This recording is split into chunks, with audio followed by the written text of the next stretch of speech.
here.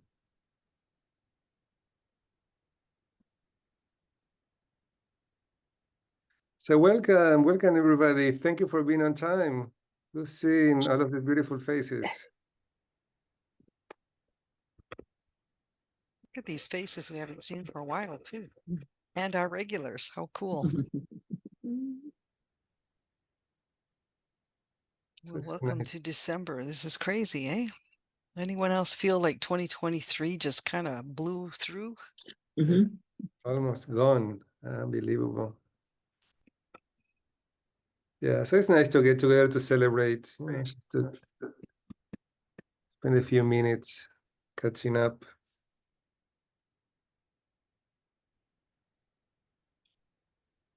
So probably we want to wait a couple of minutes for other colleagues to join, and then we want to just exchange ideas.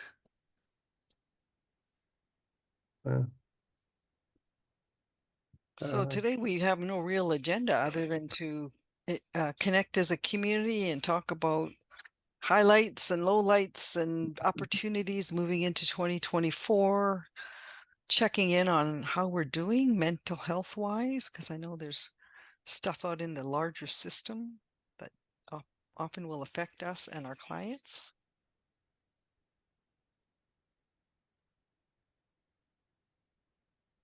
All right. Over to you, Damien. Well, just welcome everyone. I think everybody here has been at least once in our meetings over the years. 2024 is our year number 7, Lily. I think It's actually maybe 8 years because, yeah, I can't remember. I've lost track. Lost track. Me too. Well, it's going to be our 7th conference next year, correct? And we started the year before, so 8 years sounds right. So welcome everyone. It's nice one more time to get together as we do once a month to get together as a community. And we really want just to celebrate, to get together, to say hi, to connect. Also, we were thinking we would like to hear from you if you have any ideas about what would you like to see next year.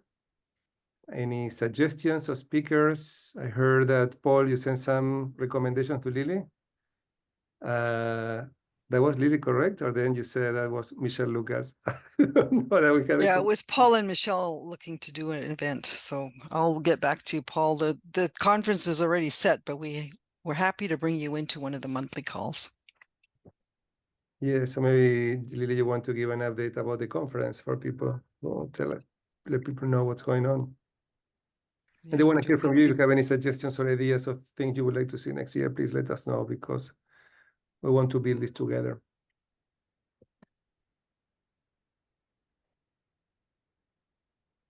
So Lily, do you want to share a little bit about what's coming up for the conference for next year? Yes, thanks, Damien. So happy to see all these lovely faces. Our conference next year, the 7th one, if you can believe it. We started in person, very ambitious, and now we're pretty much online for now, even though Hawaii is still in the back of my head. It is on April 19th and 20th. It will be virtual, 2 days, and the theme is around non-duality, the wisdom of non-duality in coaching supervision. And this year, we very deliberately targeted practitioners of non-duality. The day one, we have actually, who knows John Whittington's work on systemic family constellation work. So he's going to do a whole half-day workshop for us on day one. And day two, we have, who's the other one? Claire, I can't remember her last name. Is it Claire Breeze? She's a monk. She's going to do a half-day workshop as well for us. And then we have some afternoon, we have shorter workshops. So that's kind of the format. And we will bring back experience group supervision again in the conference. Very excited about the topic and very timely given the crazy world that we live in. And it is up on Humanitix now, so the registration is open, and we've already got our first 3 sponsors. So it's all falling into place. A lot of background work done to get it to where it is. I think that's all I need to say. unless you have any questions. So let's be sure, everybody, that you have it in your calendars. So you already saved the date for these 2 dates can you repeat the dates in? April 19th and 20th. So that's what's important. Okay, I think, what do you think, Lily? We should probably go to 3 groups, maybe or 5 or something like that. We're 15 today. Yeah, let's go into 3 groups. How's that? And just have a conversation about what's going on in the practice, in the industry. What are you noticing? What are the opportunities coming up? What's the health of the industry, the profession? Whatever is coming up, connect with your colleagues. And then we'll come back in a larger group and share. How does that sound? Hopefully you'll be in a group where there's at least one person you don't know, although we seem to be this tight community these days. So maybe we can do 2 small groups, Lily, so people have the chance to work with 2 different groups of people instead of just one. What You do you want 2 think? groups or do you want 3 groups? I Or want you 3, said 5 too. I want 3 groups, and I suggest 3 groups so that we have 5 people in each group, but then we have shorter time so people can come back and then we reshuffle people and then we Oh, can I see what go with you're other saying. groups. Okay. Yeah. So you want how many groups total? Tell me the number. We do 3 groups, but 3 only groups, okay. but only for 15 minutes. So then after Okay. 15, we come back and then we do another 15 minutes with other people. All right. So we want 2 rounds. You want to do 2 rounds. Okay, Yes. that works. See All what right, happens. here we go. What did we say? How many minutes? 15. 15. Here we go. 15 minutes. See you in 15. Do you want to pause recording? Yes. Everybody's still smiling. It's good. All right, who would like to share? And welcome to Elzira and Jonathan, who have just joined us. What did you learn? What did you notice? What are you aware of now?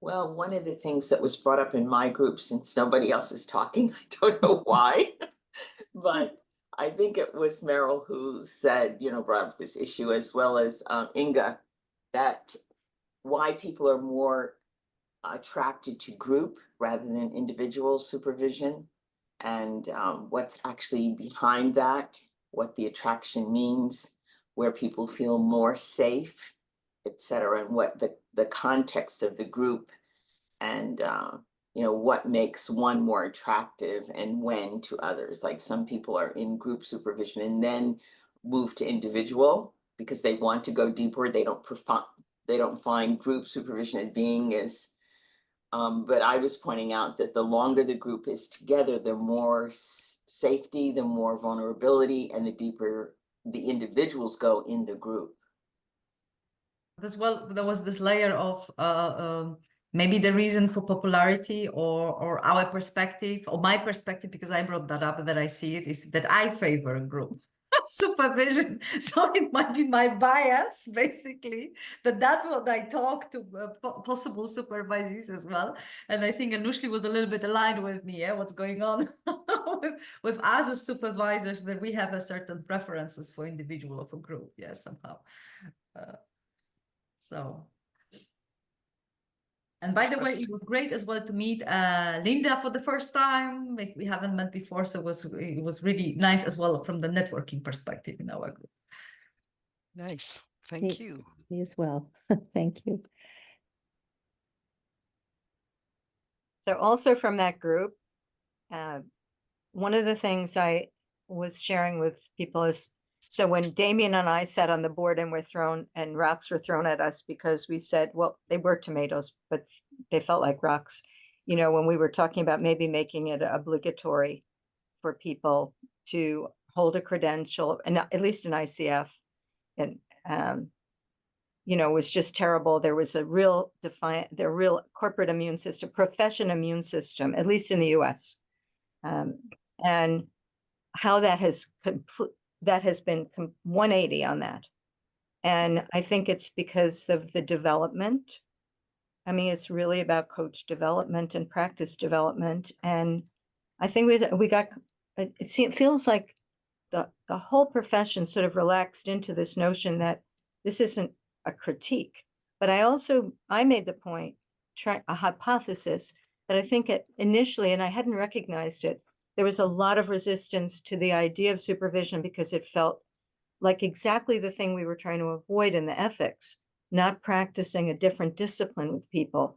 And we were already lobbying, states in the United States were lobbying to call coaching practicing therapy without a license.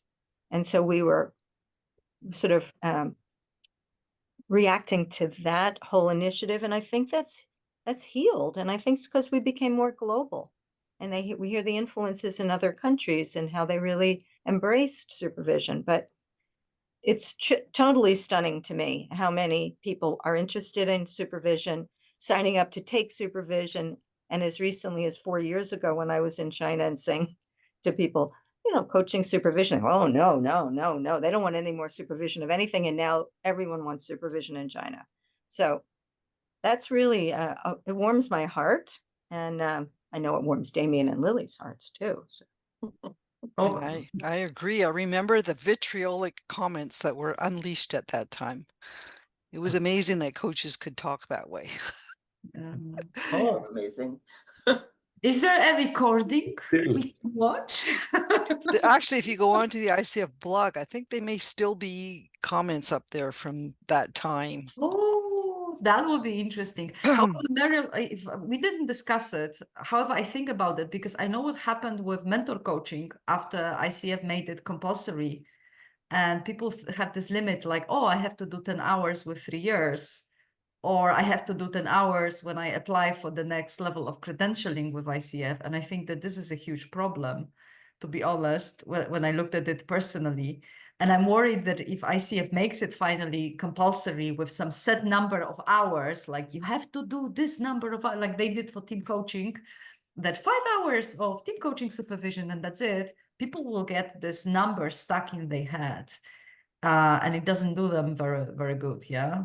Like I see sometimes I prepare people for MCC credentials, and the last time they had mentor coaching was when they did their PCC training. And sometimes it's like 5, 6, 7 years. And it is really scary to deliver first feedback to them when they don't meet even PCC markers, to be honest. So that's what I'm worried a little bit, yeah? That compulsory versus what we are doing here even, yeah? Talking about the supervision in appreciative manner.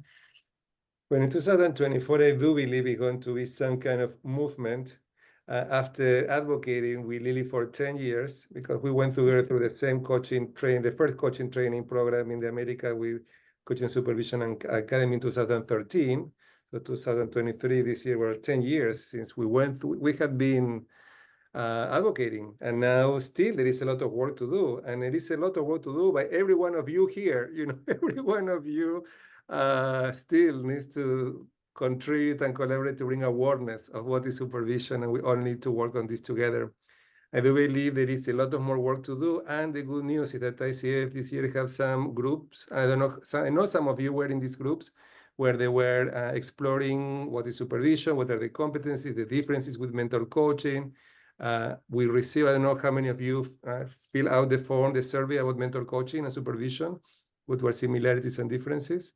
And Lily, do you know when they will be? You have been very active on that. Any news about when there's going to be any public announcement at all? I hope 2024. So there has been a small group of us working on the core competencies for supervision. I'm not sure we're there yet. So there's a bit more work that needs to be done, I think. Yeah.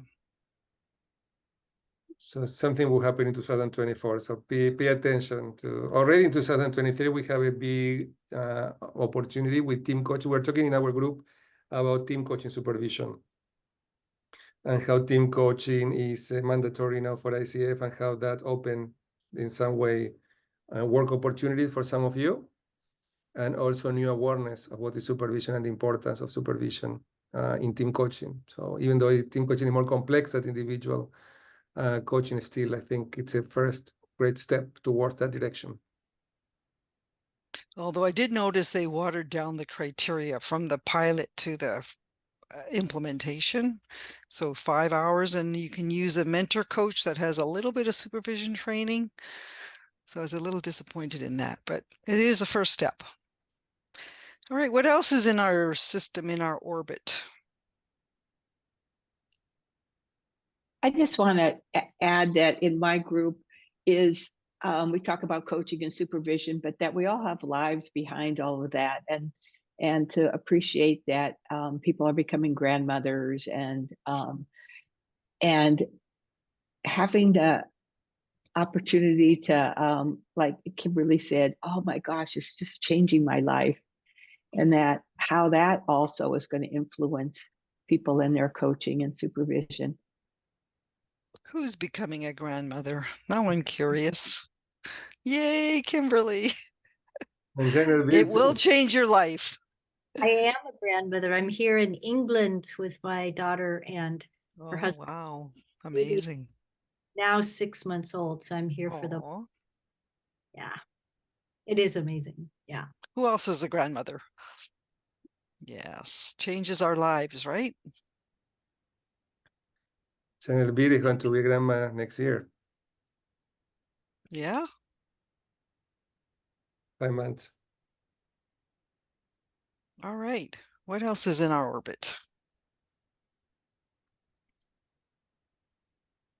Well, since we're talking about grandparenting and we were looking ahead at 2024, and someone brought up in our group, I can't remember the new acronym. It's not new.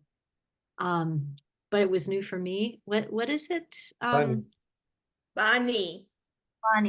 Bonnie. And as I heard it, I realized, and maybe this ties into grandparenting and being at this stage in life, a different stage in life, where I've been so angry and so tied in with all the politics in the US for all these years that I just have had a really hard time finding any peace about it, because there is no peace to find yet in a way. But I kind of, this is all about sort of my inner space. But I'm having this experiment now where I'm doing team coaching and I'm supervising team coaches, and it's more complex. But I'm also, it's like everybody, we know how intense it is. It's like I actually don't want to hear the VUCA words right now. Everything has been intense for a long time. And so for me, 2024 is about bringing more of my humanity into my work. And maybe it comes from having had a pretty long career already and being at this stage of life where I feel comfortable sort of relaxing into wanting to bring, it's like in a way, what the world needs now is connection and love. And this sense of uplifting one another. So anyway, that's kind of my experiment for myself and my work in 2024. And I think it kind of ties into grandparenting, because it's like, as a grandparent, you just get the good stuff. but it's because, we've been through it all before. So, we've paid our dues. And then now it's like, get the good stuff, and I'm not worrying because I'm not the parent, and but it's like how can we bring new levels of ourselves to our work in 2024 that enriches our experience of being human, rather than continuing to focus on how intense and awful things are, because they are. But I don't know, I finally realized it's still there, but I'm not living in that space right now. Doesn't mean I'm ignoring it, but I'm not letting it. So Kimberly, that challenge, I think, I was sharing in my group that I am in Argentina now, in Buenos Aires. And in Buenos Aires, we have a new president here in Argentina. And also some similar polarizations that you see in America are here present. And you see how socially the effect that having people and relationships and friends And it's very similar, interestingly, completely different country, completely different history, politics, economy, and still you have that polarization. I don't want to forget that Lily put for everybody in the chat. I want to be sure everybody's in the chat box. We have there the information about the conference coming up next year, but also we want to be sure that we hear from you about what would you like for next year. So if you want to write down also in our chat box there, if you have any suggestions or any ideas or things you would like to see in 2024, that may be something that will help us with Lily when we come up with an agenda for next year to be sure that we're meeting your needs. So if you have any ideas, any suggestions, anything that you would like, now is the opportunity. And by the way, this is a community where we are all learning from each other. So we want to encourage everybody here also to present. Most of you have, I think, over the years presented at least once. But if you have never done it and you want to do, we want to encourage everybody to be engaged and participate and be of service for everybody here. So we want to open that opportunity too. And maybe I can just mention what we have so far That's next great. year. So Inga is up in January talking about psychodynamics, psychodrama in coaching supervision. February 19th is still open. March the 18th, John Whittington is going to come and do a small piece on systemic constellation work that leads to the conference. April's our conference, so we don't hold a session in April. And then May, we have conference learnings. And then we have some other ideas, but want to hear from you for the rest of the year as well.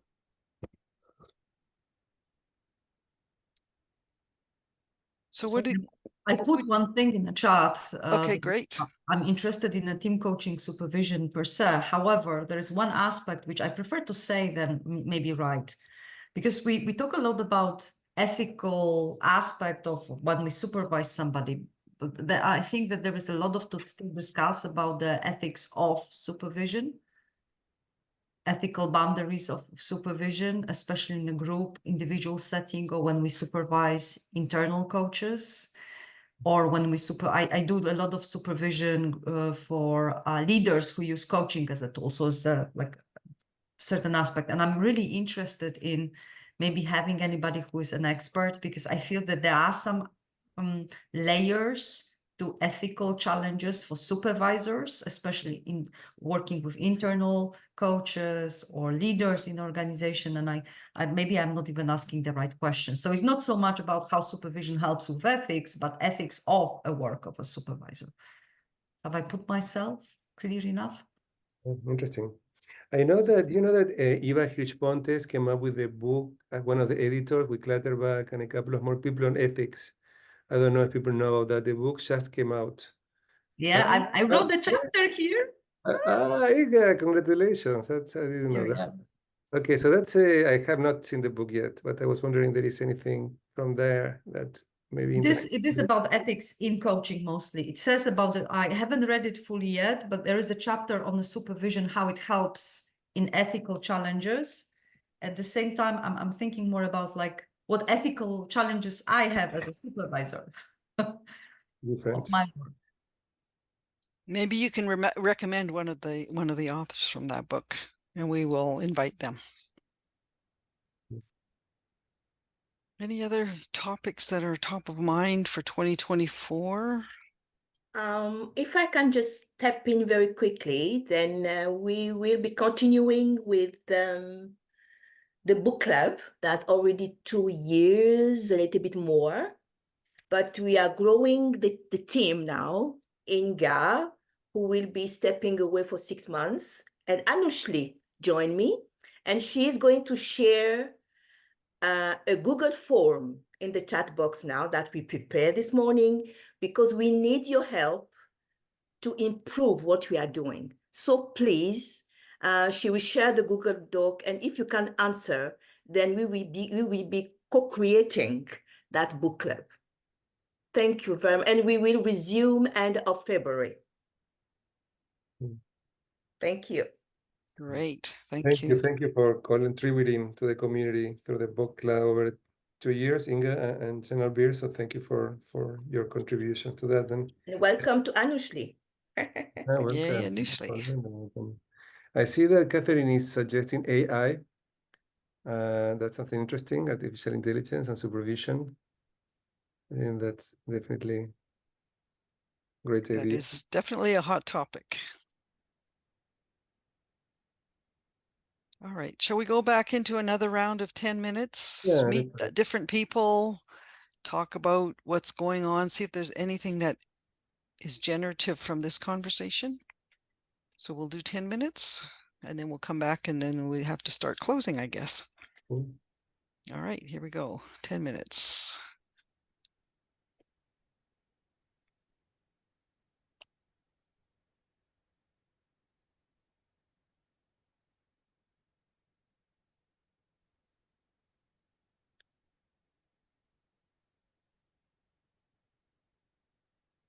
Well, Sorry, John. Thank you, Sylvia. I just entered into our small group provoked about AI and thinking to prepare a presentation for later in this year about AI. But as I said, you know, computers don't care, and that how to begin to presence the value that we are as coaches and what's unique about the humanness of it. So I'm just in that conversation and had it with my group too, and appreciated Alzira weighing in about let's do an experiment and it's, you know, let AI mentor and then we'll mentor and just, you know, just see where the, what do we call it, where the distance is. So anyway, I'm really provoked by this. So now I'm got my little wheels going. Yeah, next year will be a year for all of us to pay attention to how AI and technology is impacting our practice. Yes, and that we're a strong voice for this hope of AI is going to solve everything. Is it like no, yeah, we have a strong story there. And that's it for me. And how we embrace and enrich our practices through technology. And also the experience of how difficult it is to catch up. I always felt that I was ahead and I feel behind now. Very difficult to catch up, to see everything going so fast.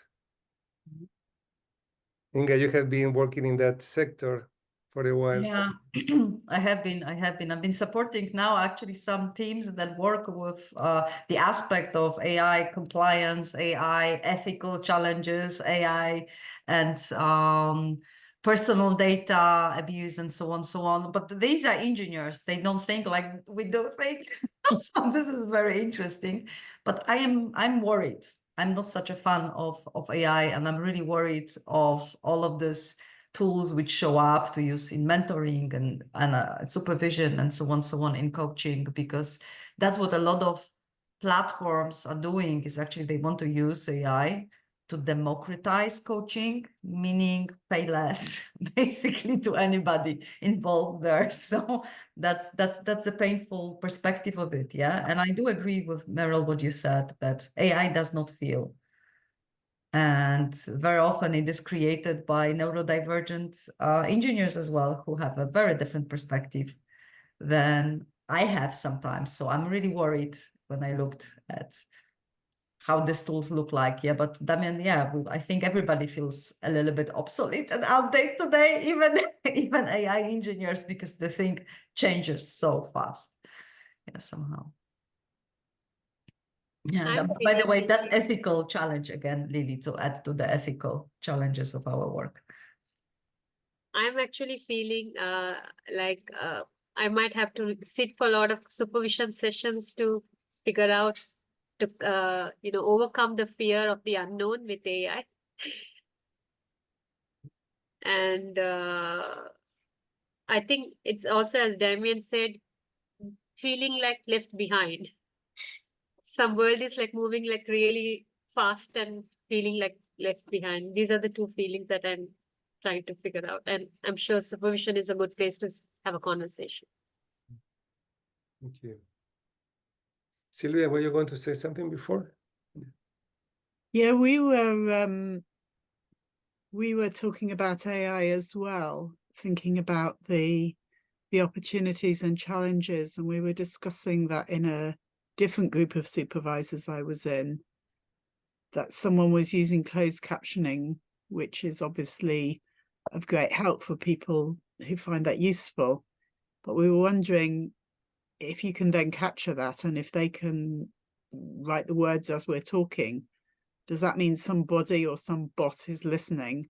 And if so, what does that do to confidentiality? So we got rather paranoid about, even if we're not using it, is the opportunity there? And is somebody capturing everything, in which case are contracting for confidentiality, particularly where we're working one-to-one, might mean the information is collectible in a way it wouldn't be if we were in a room. And we weren't sure whether we were unnecessarily paranoid, or we certainly were uneducated about it and thought there was an opportunity to learn more, because we can contract with each other, but we can't contract so easily with a bot or affect what it does with the information.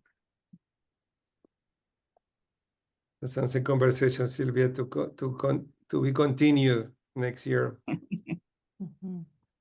Definitely. Anybody else? Is there someone that would like to take the lead on organizing an AI session?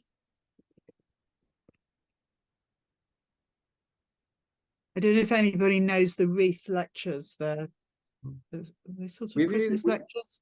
I've just put something in the chat for those that are interested. It's I just slightly found out of date in the way these things become out of date in 5 minutes, but it talks about some of the ethics, which is really interesting. I found the link to it. So that's a BBC thing, yeah? The Wreath lecture is Living with AI, yeah. So that's the link. Okay, Thank you. Thank you for it. This is what is great about the community, is about sharing resources like this. Also, for everybody, remember that we have the LinkedIn group.